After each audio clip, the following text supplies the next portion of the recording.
So, what is a figure and how do we use it in science? Figures can almost cover anything that isn't a table. More commonly, figures include some kind of graph or picture. In the context of our class, I'm talking about different types of graphs that summarize data from an experiment.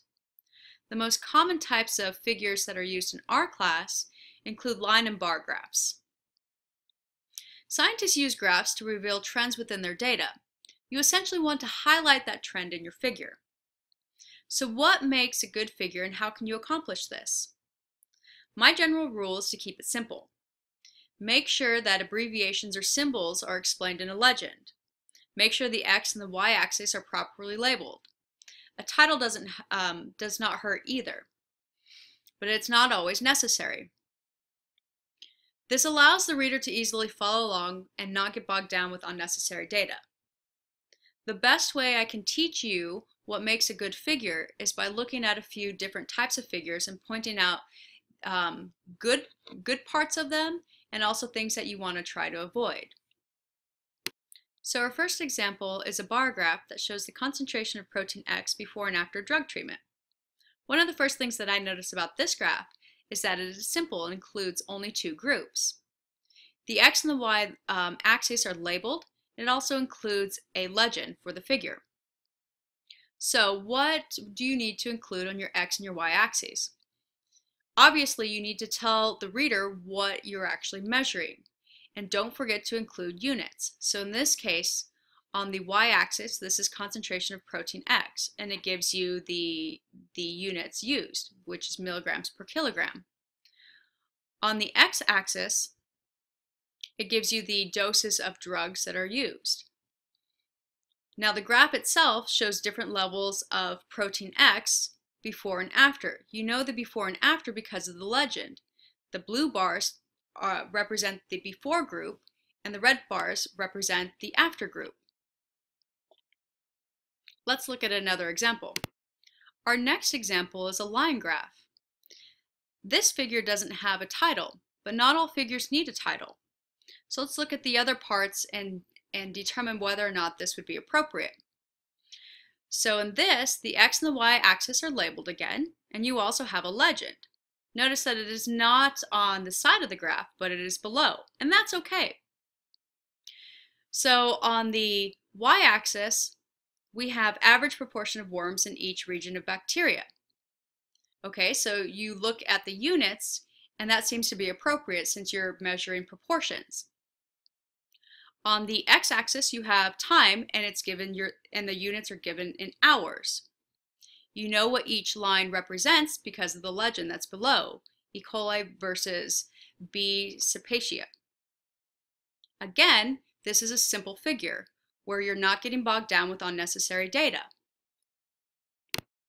This next figure includes 3 different groups instead of 2. It has all the necessary components such as a title, the X and the Y axis are labeled, as well as a figure legend. However, when we take a closer look, it's not as easy to read as the other examples. First, let's look at the y-axis, percentage of worms divided by 100. They could have simplified this by keeping it percentage or leaving it as proportion. So you want to make sure that how you represent your data is actually accurate and makes the most sense. The other thing that's confusing about this is the worm plate zones. As the reader, I'm not sure exactly what DZA or DZD stands for, any of these other worm zones. So it makes it hard to look at this figure and understand what the author is trying to say. The other thing that is really striking about this is that not all the data is included, because you can see here where some of the error bars are cut off. So you want to make sure that your figure has all the data that is that's included or needed to be included. Here's another example where we have a lot going on. We see that there's multiple categories within this group, which are represented by a legend here, day 1, 2, and 3. It also includes a title, but it doesn't actually have a y-axis. So it makes it hard to understand what we're actually measuring. It has numbers for each bar, but that makes it, there's a lot of numbers, so it makes it really difficult for me as the reader to go through and try to figure out and pick out trends that are important for this data. The other thing is that we have down here on the x-axis, percent left, percent center, percent right, and so forth. Just like the other figure, I'm not sure exactly what that means.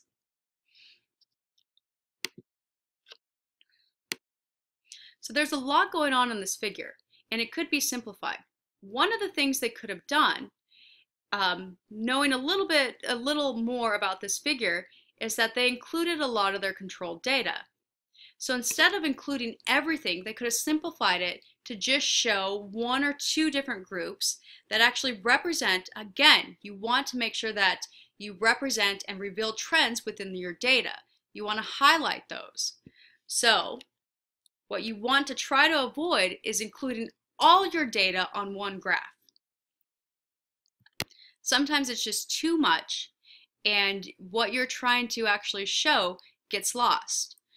So again, to recap, what makes a good figure and how do you accomplish this? Keep it simple. Make sure that abbreviations or symbols are explained. Make sure that your X and your Y axis are properly labeled. By doing this, your reader will be able to follow along and pick out the trends that you're trying to highlight.